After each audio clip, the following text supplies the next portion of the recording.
Welcome to I think this is the fourth in a series of programs put on by the newest of PBA committees, the Leadership Resource Committee, which was created just last year about this time at the House of Delegates meeting.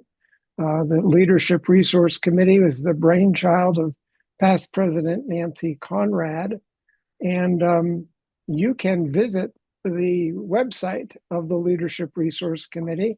It's a site attached to the PBA website, and there you'll be able to review our PBA Guide to Leadership.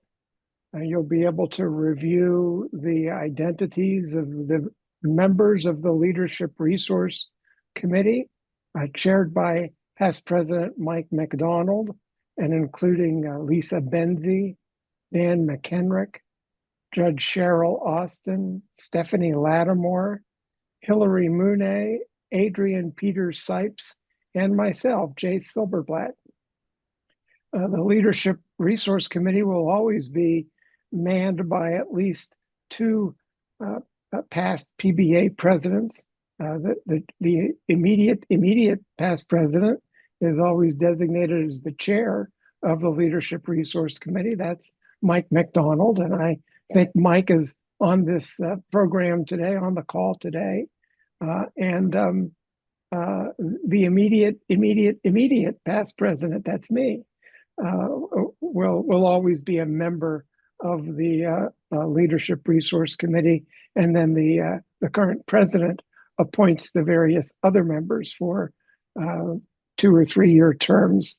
The purpose of the Leadership Resource Committee is to truly be a resource for all PBA members who aspire to leadership or who simply aspire to be a more engaged member in the PBA, to take full benefit of all of the resources and benefits available to PBA members.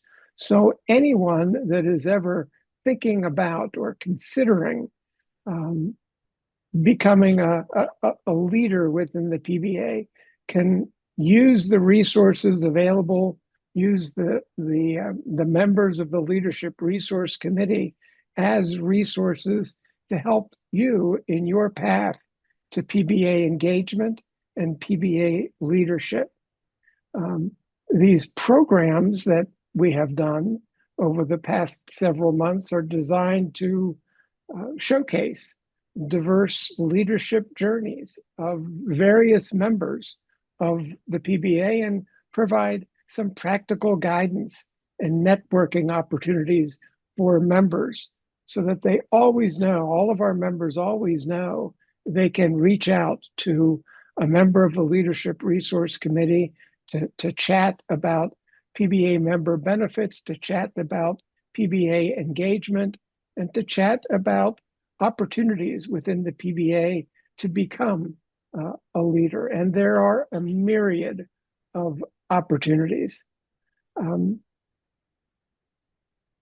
Our Leadership Resource Committee is designed to accentuate our various other committees and sections and our commissions, the House of Delegates, our legislative department, to demonstrate the numerous ways that our members can become leaders within the PBA and thereby have an impact on our association and an impact on the practice of law on a statewide basis.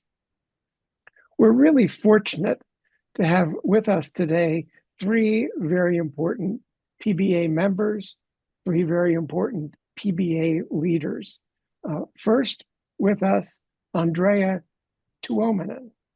Andrea is a former chair of the Commission on Women in the Profession here at the PBA, and Andrea now holds a very important statewide position with the Administrative Office of Pennsylvania Courts.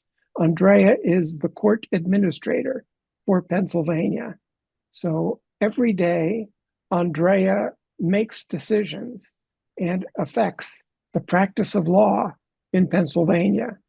There is very little that Andrea does that doesn't have a direct impact on all of us as PBA members every day. Also with us today is Carol Shelly. Carol's a small firm practitioner in Doylestown, Bucks County. She's a member of the PBA Board of Governors and an active member of council of the PBA Civil Litigation Section.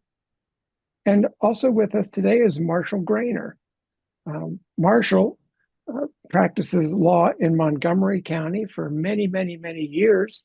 He practiced with his dear father, Bernard, who's now unfortunately deceased. Together, they practiced, and presently, Marshall continues to practice real estate law in Montgomery County. And Marshall has served as the chair of the PBA Real Property, Probate, and Trust Law section several years ago. Both Carol and Marshall have very important stories to tell about the way in which they were able to utilize their PBA leadership to have an impact statewide. And that's truly what our program is about today. It's about utilizing your PBA membership and leadership opportunities to truly have a statewide impact. I'd like to start with Andrea, and I wonder, Andrea, if you could tell us a little bit about first your background, where you grew up, college, law school, and how it is you came to be, first of all, a PBA member, and second of all, chair of WHIP. Well, I'm a Pennsylvania girl through and through. Was born in Elkins Park, lived in the eastern part of the state, moved to Camp Hill, Pennsylvania, in my early childhood years because both of my parents were in public service in the Commonwealth at that time, and then ended up. Fortunately, my parents split, so I moved all the way across the state to Newcastle, Lawrence County, where I went to school and graduated, and then went up to Skidmore College. I had a BA in English and philosophy from Skidmore, and came back and got a job with the AOPC under the first woman court administrator, Nancy Sabalovich. So it was a wonderful way to start my career. So I've been at the AOPC for 34 years. You know, when you find a good place to land, I stuck with it. I told Nancy when I started as support staff that I was thinking about law school, but had graduated with debt from Skidmore, so wanted to carefully evaluate that. Ended up, applying to law school, went to Villanova, graduated in 97. And during law school, I was watching all my friends work at major Philadelphia firms and just really decided at that point that I really wanted to stay in public service. Even though I was making a fraction of what they were pulling in at that time. I was not guided by the dollar. I was really guided by finding fulfillment in my daily life at work. So I got involved at the PBA pretty much as soon as I passed the bar in 97. And I had heard about the Commission on Women in the Profession, because there was a non-lawyer woman in my office that often helped them put together their events. She was the person that put together a lot of our judicial conferences, and she knew a lot of the women that were at the inaugural start of the commission, and so I went. My first event was the fall retreat, which is really one of the signature events for the Commission on Women in the Profession. They started, I think it was the first year that they did this. They paired each newbie with an existing member, and I was paired with then Representative Kathy Mandarino. I was so what a great weekend that was. I mean, Kathy was so welcoming and made sure to introduce me to everyone that was there, and really became a mentor resource for me. I stuck, with the commission, made sure to go to all of their events and began to get involved in committee work. And then began to be, I was asked to, start co-chairing. They have a lot of committees in the commission. And so I chaired their public service task force and their retreat committee and their annual conference committee and their mid-year meeting committee. And then I started self-nominating myself for leadership positions in the commission and kept throwing my hat in the ring. And the nominating committee kept saying yes, and so did the executive committee. So I served as co-chair from 2017 through 2019. What caused you to seek leadership positions with Andrea? I, I I don't know. I guess I'm service minded. I don't want to just go and attend and not get involved. So, it just sort of came naturally to me, I guess. And I wouldn't say it was always, easy to raise my hand for some of the bigger roles. But it's a very supportive environment in the commission. And along the way, I developed a lot of friendships that, were not only friends, but also mentors. And so they encouraged me to, keep pushing forward. So I can imagine that working at the AOPC had to be, oh, kind of busy. How did you find time to also be as engaged as you were and continue to be with WIP and with PBA? At those early days, because I was old for my class in Villanova, most of them were right out of law school. I had had a 3-year hiatus between undergrad and law school. So, I was ready to start a family and did. So I was in this eternal pursuit of the balance of work and life, personal life. And I just finally figured out like there is no perfect balance. If you sit by and wait for that, life's going to pass you by. So I just, as things were teed up, I hit them. I just kept the train moving, and I just felt it was very important for me to give back to my profession, and that's why I got involved and So, keep involved. tell me about the relationship that you have been successful in creating between AOPC and the PBA. Well, thank you, Jay. I don't know that I started that successful relationship, but I certainly want to continue it. I mean, I really do want to give credit to Jeff Moulton, who preceded me as state court administrator.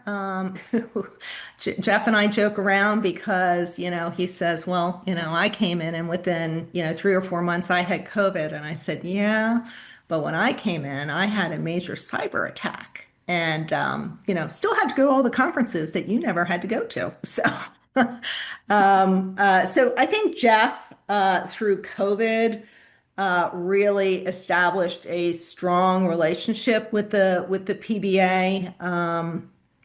And if I can just before I get to that, sort of go back to something that I'd like Sure. to highlight, and I'm sure all the attendees know this, but I just want to emphasize that, lawyers play such an important role in the administration of justice. And I went back and I read the preamble to the rules of professional conduct. And I just want to highlight two things that the preamble says that, the rules that were adopted by the court, that attorneys have a special responsibility for the quality of justice in our Commonwealth, and they play a vital role in the preservation of our society. So there is this sort of natural relationship, right, between attorneys and the court itself, the Supreme Court, pursuant to our Pennsylvania Constitution, has general supervisory and administrative authority over the entire court system. Under the Constitution, they, excuse me, appoint yours truly to make sure that the prompt and proper disposition of the business of the courts is effectuated. And they have the authority to prescribe general rules of practice and procedure and conduct for all the courts, as well as for admission to the bar and the practice of law. And I think it's really important to note that in 1998, the Supreme Court, it just doesn't say this in the order, in my view, pursuant to its constitutional authority, but what the court cited to was a section in the Judicial Code, Section 1728, which pertains to the recognition of certain organizations. The court, by that order, designated the PBA as the association which is most broadly representative of the members of the bar of this Commonwealth. And when the court conferred this designation, it recognized that the PBA acts in conjunction with the local bar associations and other law-related organizations in Pennsylvania. So again, I think both Jeff Moulton and now we have, a mutual respect for the role that the PBA and lawyers play in the system of justice of ours. And I really saw that at play between the court administrator and the PBA, and as sort of a liaison between the PBA and the court, and ultimately a little bit with the governor's office, because Jeff was in constant communication with, I think it was Ann John and then Dave Schweger. Do I have my order correct? Yes, that's right. And one of the early things, in the early days, we were, as you all know, completely shut down. And I don't think it was very clear that attorneys were one of the groups listed as essential functions, essential to the continuity of our society here. And so the court issued a supplemental order on April 1st, 2020, sort of clarifying the guidance that the governor had given to attorneys in his executive order, reaffirming that, attorneys are classified as having essential functions. And I think I do have the order here. The court specifically, wanted to clarify, because I think attorneys were really struggling with what they could do and what they couldn't do. And so the court in its order said, look, you can go in and process, payroll and insurance claims, maintain the security of your office, and engage in similar functions in a limited fashion on an occasional basis, subject to, prioritizing telework whenever possible, and observing the health mandates. And that's really the second way, as I prepared for this session today, that I thought during COVID, it was really important that the AOPC had the relationship with the PBA that it did, because both Ann and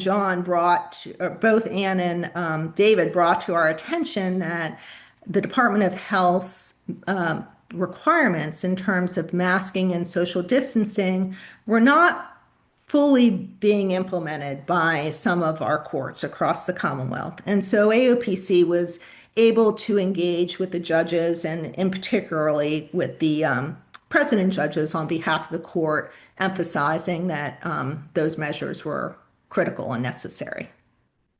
I remember all that, and it seems like almost ancient history at this point, six years ago.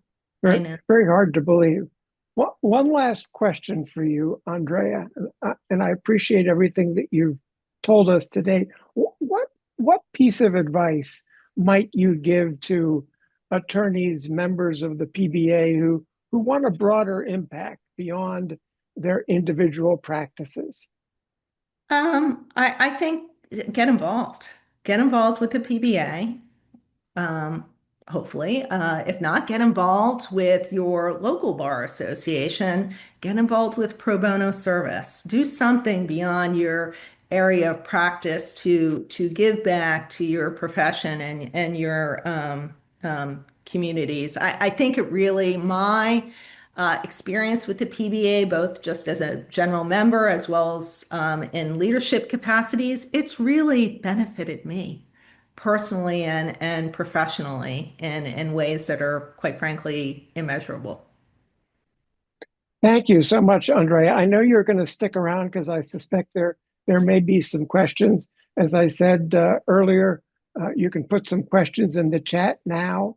When we're done interviewing Carol and then Marshall, we're going to turn the recording off, and at that point, everyone can feel free to put their cameras on and turn their microphones on, and really pepper all of our panelists with any questions that you might have, and feel free to do so in an environment that's not being recorded, so you can say anything. Okay, Carol Shelly. Carol, tell us a little bit about your background. So my background, I grew up in Philadelphia. I went to Gettysburg College, graduated with a BA in political science and a minor in Asian history at grad, and then went on to, took a year off, went to Delaware Law School, now Widener in Wilmington. I still call it Delaware Law School. Spent 4 years in the public defender's office up in Bucks County, loved absolutely every single minute of it, but decided I needed to start paying my student loans, and went to a firm in Doylestown and started doing civil litigation. And about 13 years ago, actually 14 years ago now, I started my own firm in Doylestown. So, that's me in a nutshell, my career. I know, Carol, you have a great story to tell, and it's a story that I've often told. But before we get to that story, tell us a little bit about, you're a former Bucks County Bar president, right? Mm-hmm. Yes. Yep. Tell us about ascending to that position, and also your path through the PBA.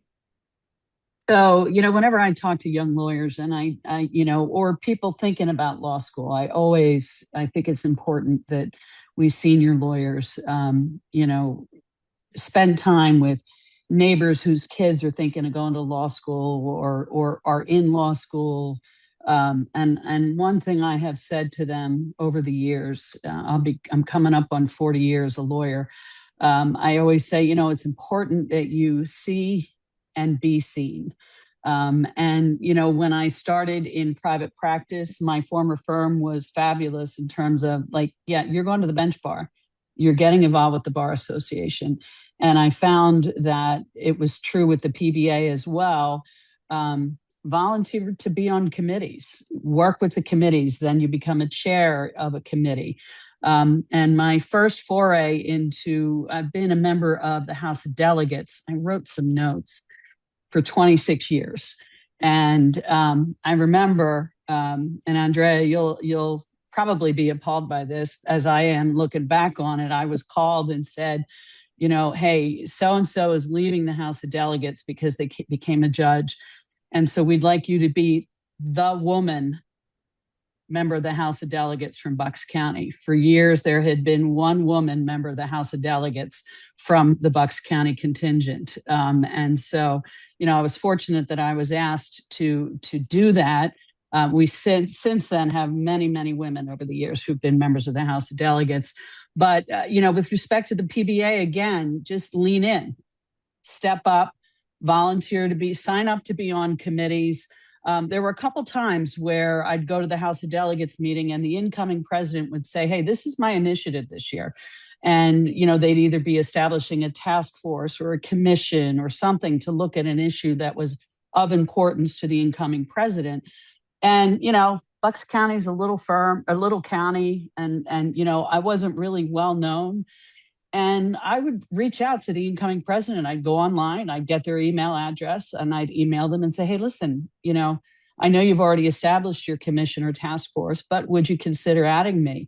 And no one ever said no.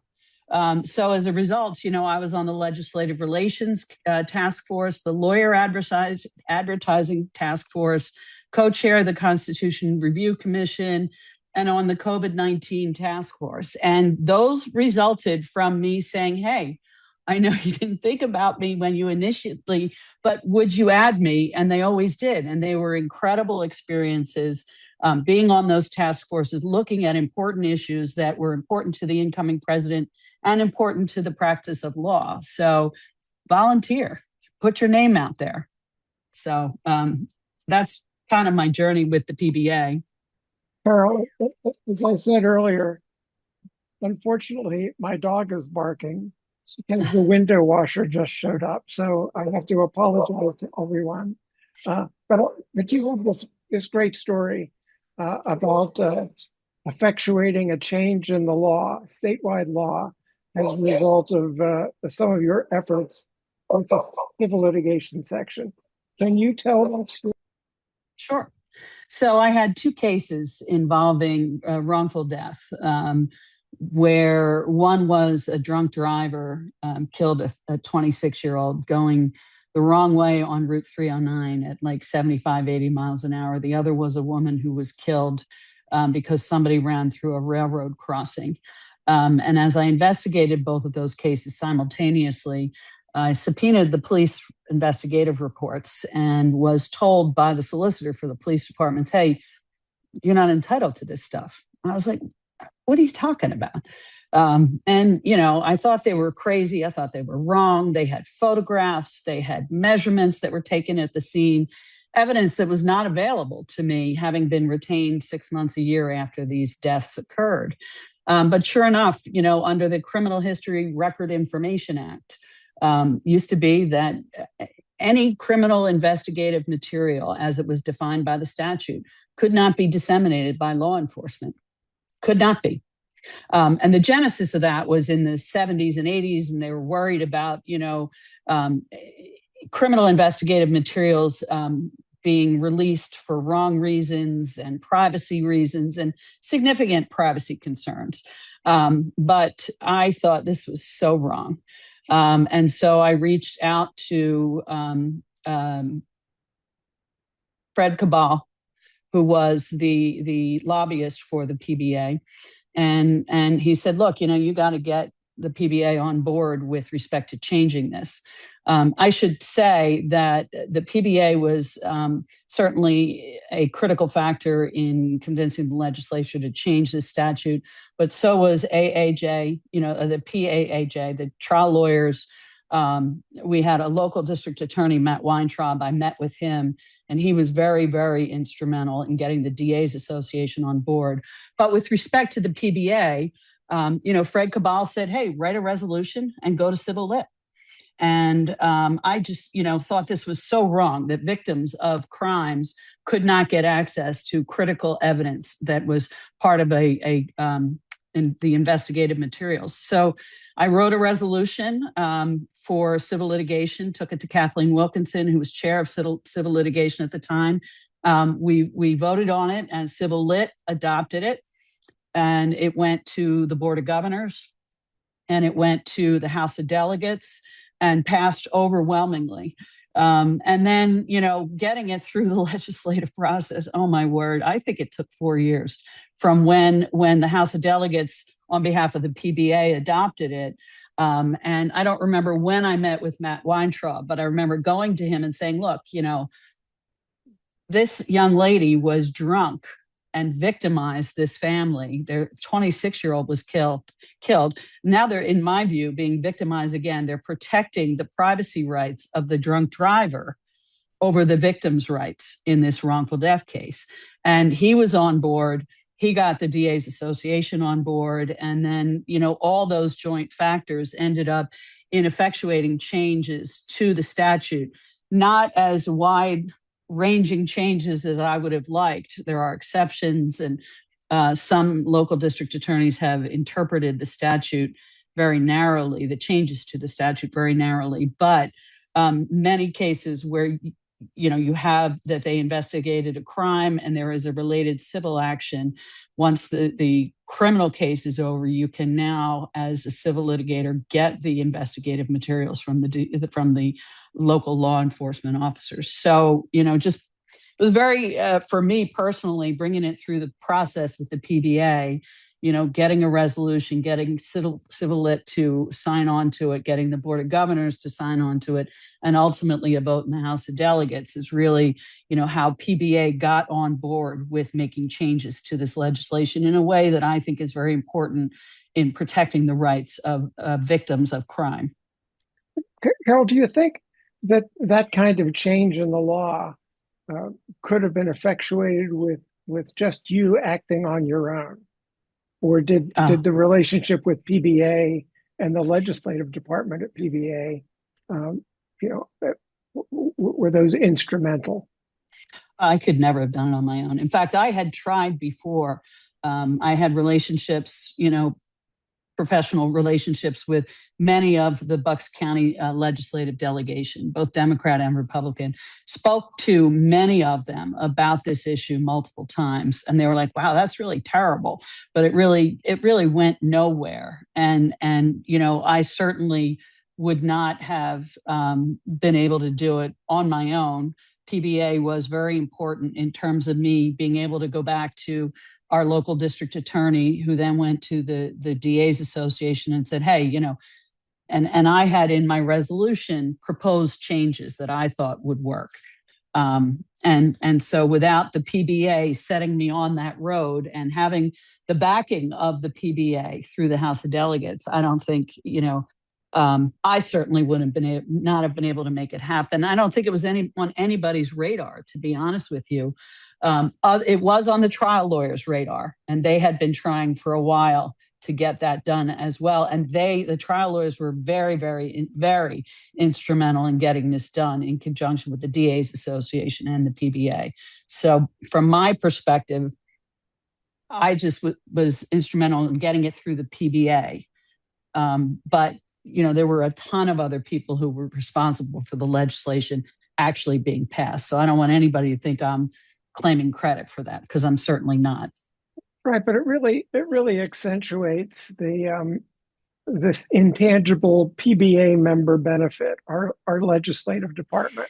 Mm-hmm. I mean, few other metro bar associations, county bar associations have the ability to be walking the halls of the Capitol in Harrisburg every day, forming mm-hmm. relationships with legislators, taking reports and recommendations like yours, like the civil litigation sections, finding right. a legislative sponsor and shepherding it through until the governor signs the law. And in many ways, that started with you. Well, so I thank you for that. The Philadelphia trial lawyers, they do have that capacity to walk through the halls of the legislature, as I'm sure the Pittsburgh trial lawyers do as well. But, it was definitely a joint effort. And I will tell you, Andrea, I would love to see our Supreme Court change the rules of civil procedure that makes it sanctionable when lawyers file garbage objections to every single discovery request. And I would love Civil Lit to take that up and take that to the Supreme Court, because I think it is such a waste of lawyer time, judicial time, so inefficient. So people should think about things like that in their practices, that you could effectuate a change. And, that's next on my agenda. So, and you can do that through the civil litigation section at the PBA. So, Carol, that sounds like your next task. Exactly. Thank you. Thank you. I want to move to Marshal Granor. Like Carol, Marshal has a really great story to tell as well that I'm going to let him tell. But first, I want to hear a little bit about your background. Marshal has the distinction, I know, of having practiced many years with his father. So tell us a little bit about your background, Marshal. Yeah, I spent most of my life in my dad's shadow and following him around. And even as a 2-year-old sitting in his combination law and real estate office and listening to the cadence of dictation. So I got it in my body to be able to dictate long documents without too many notes and things. Anyway, I always wanted to work with Dad, and so as his life shifted from real estate broker to home builder to lawyer back to home build, I followed that around. And being second generation also made me somewhat of a loudmouth, and I got more involved in the PBA because I wrote a letter to Jim Rosenstein, who was then the chair of the Real Property Probate and Trust Law section, and told him that a change in the law that RPPT had just promoted and that the legislature passed was junk and was terrible and horrible and did bad things to the home building industry. And instead of telling me where to shove my letter, which was 3 pages long, as I remember, he said, okay, well, next time we're going to call on you. And so back in 1988, he called on me. And I was like this young kid who had no idea what I was doing. And I was with these very distinguished real estate attorneys from across Pennsylvania who were working on the Uniform Planned Community Act. I was told to be good for my career. And so, spend the summer working with these very intelligent guys. And it was only men at that point, which was annoying. But turned out to be 9 years of working on this subcommittee before the law got adopted.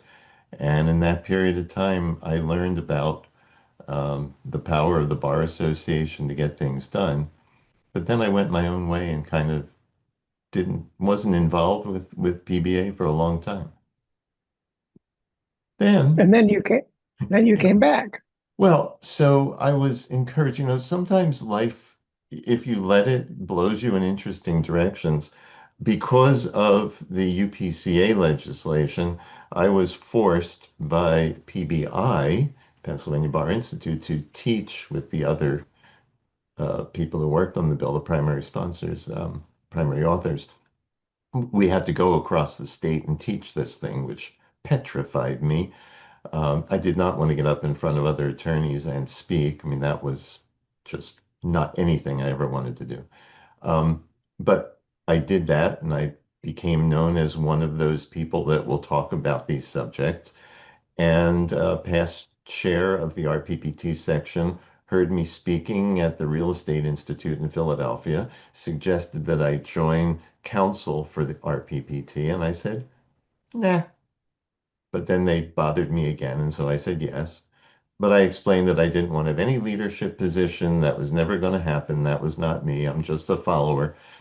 So maybe 10 or 12 years after that, after being the editor of the newsletter and the secretary of the section and the treasurer of the section, there I was being told that they really needed me to be the chair in 2019.